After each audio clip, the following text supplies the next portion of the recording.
episode of Pints and Paints. In this episode, we're going to speak about some revelations that occurred today at the Forge World Open Day. We're going to touch on the announcement and unboxing, I guess, or showcase of the new starter set, Battle of Pelennor Fields.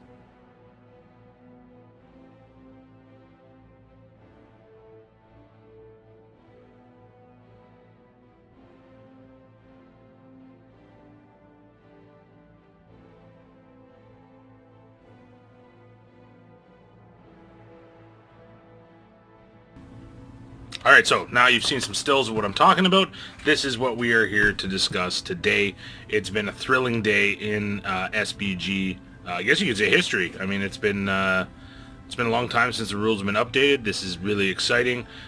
We've caught wind of the new books that are going to be out and available, both the rule book as well as the Lord of the Rings Army books, and then, of course, the starter set itself. So, got to look at sort of the inside of the box, some of the sprues, listing of the models. So let's get the formalities of P&P out of the way, and we're going to dive back into this stuff because it's a great day, super exciting. So cheers. Here's to the Middle-earth SBG team for continuing on with the game that we love, and supporting the hobby for us and providing us with toys and essentially a release. I mean, that's what this game's all about.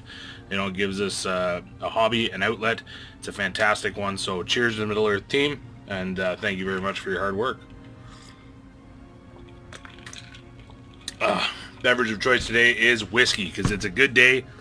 Nothing better than celebrating with a nice cold whiskey. So let's get into it. Starter box. What can I say? Awesome stuff. I know there's a lot of discussion going on about the contents of said box. What's in there, what's not in there, things of that nature. I, for one, completely understand and appreciate what is in the box.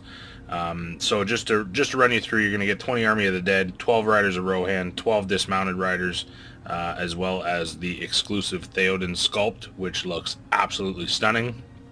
There'll be more pictures at the end, probably the same ones you've already seen, but who cares? They're awesome. We're going to look at them again. So Theoden, then you're going to do a Mordor Troll. The sprue, though, upon looking at it, looks like you can still make it an Isengard Troll, or you can do the Drummer. A lot of options there, which is awesome. You're going to get a Witch King on Fellbeast, which is sweet. Morannon Orcs. It's nuts. The value for money, depending on where the price point comes in on this box set, I have to assume it's going to be comparable to, the likes of Goblin Town or other comparable GW starter sets. I can't see it being astronomically ridiculous. I know there's been some rumors from anywhere from 80 pounds to 100, some up as high as 110 pounds. Not really sure, don't really care. There's 225 pounds, if I counted right, of value in the miniatures alone in that box set. And I can just about guarantee it's not going to be 225 pounds. So, bang for your buck, awesome. Personally, I am a huge fan of what they chose to outfit that box, and I'll put a caveat on that, from a new player standpoint. The flexibility in that box and what you get, so enabling a newer player to jump into, if they like playing the Army of the Dead, maybe they want to go down the road of playing Minas Tirith, it's an easy jump. Rohan, you got a good foundation there. The orcs, the Morannon orcs specifically, super handy. You can use them for whatever you want. The Cave Troll or Mordor Troll, awesome. Witch King on Fellbeast. I mean, you can go Angmar. If you want to kit out your troll as an Isengard Troll, there's an easy. I don't know what the cost of that model is, but who cares? It's awesome. Like, you can outfit them however you want. There's tons of flexibility for new players, and I think that it's important that all of us established SBG players take a step back and realize that a starter box, in and of itself, is not designed for an established player. It's designed to get somebody started in the game, and I think that they've nailed it on the head here. Producing something of quality, of value. The books look standard GW, stunning. They're going to be awesome, I'm sure of it. The box art's great. Everything is there that you need to get somebody excited about this game. You know, they're a large-scale force in the box. I mean, I think it's 82 or 84 miniatures. I can't recall. That's a good number of miniatures. It's going to look impressive on the table, particularly because you've got the big beasties. You got a nice-looking cavalry charge. That Theoden model is stunning. All in all, from a customer standpoint, there's no reason people shouldn't be excited about this box. Yes, a lot of us are not going to require all of the models in that box. It is a ridiculously economical way to get your hands on a pile of stuff, period. Of course, there's talk about dice and tokens and measuring tools themed to each army, which, I mean, that's going to add something. And then from a collectability standpoint, some of us are, you know, diehard, pure at heart collectors. We want this stuff just because it's Lord of the Rings. I think it's great. I think it's well-rounded. The forces look terrific. They're all plastic. You know, you're not messing around with resin. I think it's a great value. We'll see where the price point comes in. Obviously, I'm not going to jump the gun entirely until we see the price point, but I can't see them doing anything shocking there. The one thing that I will say that I'm surprised at, and maybe I just didn't see it, so please correct me if I'm wrong, was the lack of terrain. Nothing, not a thing. You know, whether you're talking a Skilly Ruins pack or something, you know, most starter sets have some kind of terrain in it, but at the same time, this one has 84 models in it. So, and there's some beefy models there, right? So, there's some discussion as to whether or not Theoden's going to become available or if he's going to be exclusive. I know somebody posted a picture saying that he was exclusive to that box, so, you know, all in all, for me, that seals it. If he's not going to be sold separately and he's going to be like the Radagast from Goblin Town, well, I guess I'm buying a box. That's just the way she goes. I'm sure that, you know, singles are going to show up on the trader groups just because there's going to be people who, you know, either don't play Rohan or don't want the model. So I'm sure they're going to become available. All in all, exciting times. Really, really exciting. You know, they announced, showed the rulebook. Awesome to be there at Forge World. It would have been great to be there, but thank goodness for what a terrific community we have, sharing pictures and sharing, you know, all of the information that they can. So, I know for some of the people out there, this starter box is not what they were expecting, or maybe not what they were led to believe it was going to be by, you know, certain non-official announcements, I guess would be the best way to put it. And all I can really say to that is, that's why you really can't put any faith in what you hear on the internet. You know, until it comes out of the mouth of Troke or somebody at the Middle Earth team or GW itself, I don't really put a whole lot of weight behind what I hear on any channel, for that matter. Even me. I mean, whatever I tell you is purely speculation and opinion on my part. You know, so I think that there was a lot of people that had an awful high expectation of what was going to come. And not to say that GW didn't hit it, because I think that's a terrific value. That's a terrific box set. I know in my area I've got a number of players that were looking for a jump-in point. That is going to be absolutely perfect. Goblin Town was not of interest to them because they didn't want to play Goblins and they did not want to play Thorns Company. So essentially you had a starter set that was of no value to a wide base of players. This starter set, on the other hand, has so many options on direction that you can go. You know, if you're going to end up parting out that, you know, say you don't want the good, you're going to be able to sell those, no problem, guaranteed. Or likewise with the evil. There's so many options. It is a great foot in the door for new players. So I'm really excited to be able to promote that and direct people to, you know, when it does finally come out, direct people to the site to say, you know, here, this is the starter set you need, this is what you want to get, and away you go. Now, of course, the rule book and army book are going to be separate, thank goodness. Oh, and of note, the starter box, it's a hardcover rulebook in the starter box, which is awesome. They've gone away from the miniature books, which is terrific. I prefer a bigger book anyways. But all in all, looks great. Looks absolutely great. So, release date, again, there was some speculation and comments made confirming Articon release.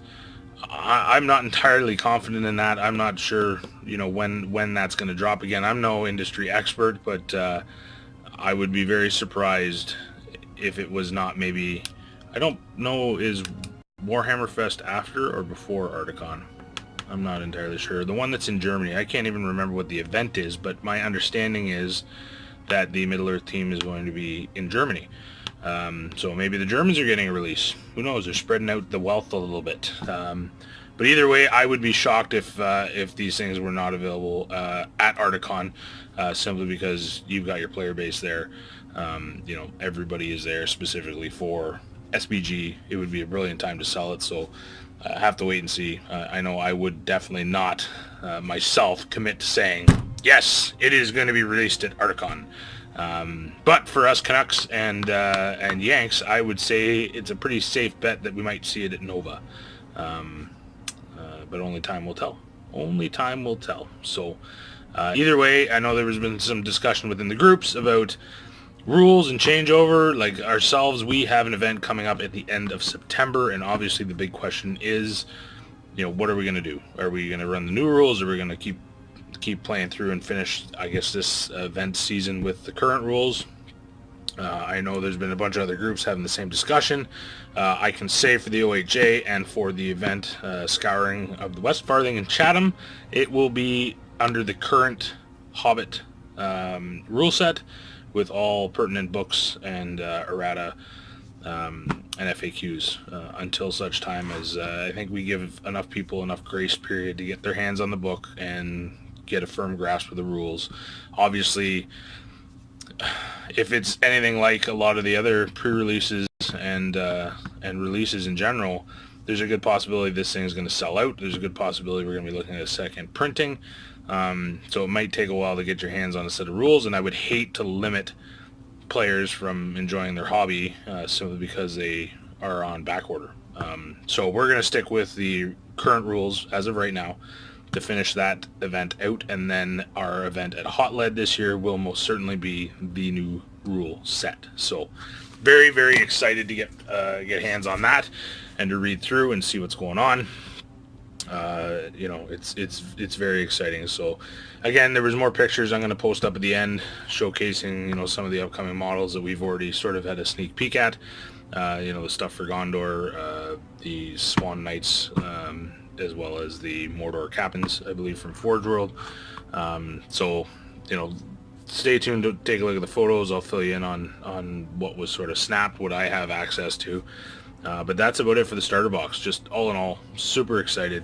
Can't wait to get my hands on it. I know I will be ordering one, if not two. I am a big mass battle guy. My whole collection is... I've got a lot of basic foot troops and cavalry and the like, in the hopes of one day being able to refight one very large battle with the clubs. So for me, this one is it's perfect. You're going to get the Morandan Orcs. That's what I want. The Mordor Troll, 100%. I need an Isengard one. I'm going to be converting it over. Another Fell Beast I'll never get upset at. I think that's the important thing. Like here in Canada, I believe a Fell Beast is about $80. $80 Canadian for a Fell Beast. So even if this thing comes in at like $220 Canadian for the starter set, you are still getting a ridiculous bang for your buck. With all the extras and the hardcover book, the riders, the Theoden model, the 20 plastic Army of the Dead. It's terrific value, so I'm definitely looking forward to it. But really exciting. Thank you again, Middle-earth team. Thank you for giving us somewhere to point our new players to get them in the game. And it's kind of a very interesting time. I know there was some announcements as well saying that there possibly at time of release there's going to be a bunch of Forge World releases as well to support. So I would assume that is going to be, again, I don't want to speculate or start rumors, but I would assume what we've already seen is what they're talking about, unless they have something hidden up their sleeve. I think it's pretty safe to say that the models that we've been shown, will be tied into that release at some point. So really excited to see, what is next. The next big evolution of Middle-earth strategy battle game. That's, officially the title, I think, going forward. It's done. It's here. Just like that, we went from sort of being on the edge of oblivion to we have a new starter set, updated rules, and new models on the horizon. So once again, cheers. Thank you very much. Couldn't be happier. Okay, enough about new fun stuff. That was, I mean, this other stuff's fun, just not as fun as that. So we are going to discuss Desolation of Toronto. For those of you who don't know, this weekend coming up, so at time of filming it is Sunday, leave for Toronto on Friday. Desolation of Toronto is being held in Mississauga, close to the airport. Really looking forward to this. 1,000 points. It's going to be fun. It's going to be a blast. 2 hour and 45 minute rounds. I think we've talked about this before. I've got my army set. Everything's picked out, painted, ready to go. I'm humming and hawing on a display board. But unfortunately, I've been really busy at work and haven't had a whole lot of hobby time. So I got to whip something up because I don't want to go down empty-handed. So make sure that I put that effort in for that. Going to be going down with OHA Dane.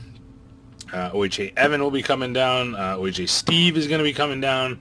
I got a whole pile of OHA guys going down to support the guys there at Blackfire and the OSBGL, and have some good fun. So at last I heard, I believe Adam updated, they're at about 27 players, so there's still some spots left. So if you've got time, you got a free weekend, you want to come down, go check out Desolation of Toronto, either on the Blackfire Productions page or the OSBGL site, or Facebook group, I'm sorry, and you're going to be able to find the link and figure out how to get your tickets. So $80 for the weekend. Promises to be a excellent time. I know they were sorting out tables and terrain and all that fun stuff, so I'm going to be interested to see what they put on, and looking forward to competing. There's quite a bit of international flavor in this event. We've got a bunch of Yankees coming up. We're going to teach them how to play SBG, because that's what we Canadians do, and maybe how to have a few pints, because out of those two things, I think we're better at the latter, personally speaking. At least me. I can't speak for all you guys. But yeah, it's shaping up to be a great event. There's some really top guys coming. It should be either a excellent learning experience. Well, either way, it's going to be a great learning experience, because you're going to have some very high caliber players, be it from the Canadian or American side, facing off. I know there's going to be some really, really excellent games, especially at 1,000 points. Pardon me. There's so much freedom there to sort of bring whatever you want. Like, I myself will be bringing an Iron Hills Durance Folk Alliance. So I will have Dane on Rocket Sausage, some goats, a ballista, Iron Hills Captain, a full rank and file of Ironfoot with a banner. I'm going to have Gimli, I'm going to have a Shield Bearer, I'm going to have Floy, and then some Khazagard and some Iron Guard. So looking forward to playing with that. I've never really mixed the Durance Folk in. I'm usually pure Iron Hills, but at 1,000 points, I expected to come across a little bit of the fromage, and as such, I wanted to make sure that I had a little bit of Parmesan in my back pocket to combat some of that. So that's why I'm bringing Floy, because I didn't want to bring a caster per se. He kind of gets away with that without having to actually technically call him a caster, I guess. But anyways, it's going to be fun. Really looking forward to it. Really looking forward to the trip down. We're going to swing by London on Friday. I think we're going to try to do a travel vlog for this. Keep you guys updated. Maybe, just maybe, we'll get an episode of PNP. I'm not going to promise, but maybe get an episode of PNP in from there. But really looking forward to it. It's fast approaching. The weekend's going to be here before we know it. And it's going to be a lot of fun. So I know that myself and Dane are trying to get down early on the Friday night just to get through the convention. We want to check out everything that's there. I know the Blackfire guys are running a big participation game for some of the other players on the Friday night, and then I believe on the Saturday night the OSBGL is hosting their first membership meeting, or I'm not sure what they're referring to, like if it's a membership meeting or if it's just sort of like an OSBGL update direction meeting. Anyways, they've got it tagged in their group, so they're inviting new and seasoned veterans of the league to attend, to garner some input and see where the direction of the league's going. So that's always a positive. Always happy to see people communicating and taking in ideas, and it's very good for the hobby and good for the league. So looking forward to seeing how they make out with that. I think that's all I want to talk about. Obviously, there's going to be some videos coming up after the Desolation of Toronto. We're going to obviously start pushing Scouring the West Farthing. So if you haven't checked that out, go on over to the OHA Facebook page, and you can take a look and see if it's something that interests you. It's going to be down in the beautiful town of Chatham again, held during the KegsCon convention. This year is going to be a little different because we have both the Friday night and the Saturday night as formal gaming, so we're still coming up with composition in that, but when we have an update, we'll be sure to let you know. And that's it. So from the Forge, happy days. Cheers again. Cheers to a fantastic day in SBG history. And I hope all you guys get out there and pre-order your starter boxes, because it's the responsible thing to do as members of the SBG community, to open your wallet and let GW just take your money. Just come to terms with it. Just let them take your money. Smile about it. It'll be so much more bearable. That's it. That's my pearl of wisdom for P&P today. Thanks for joining me. Cheers, guys. We'll catch up to you soon.